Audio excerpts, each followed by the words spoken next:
ईश्वर वज्रकवचस्तोत्रम् मार्कण्डेय उवाच नारायणं परं ब्रह्म सर्वकारणकारणम् प्रपद्ये वेङ्कटेशाख्यं तदेव कवचं मम सहस्रशीर्षा पुरुषो वेङ्कटेशः शिरोवतु प्राणेशः प्राणनिलयः प्राणं रक्षतु मे हरिः आकाशराट् सुरानाथ आत्मानं मे सदावतु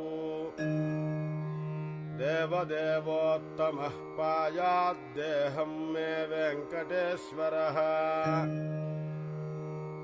सर्वत्र सर्वकालेषु मङ्गाम्बाजानिरीश्वरः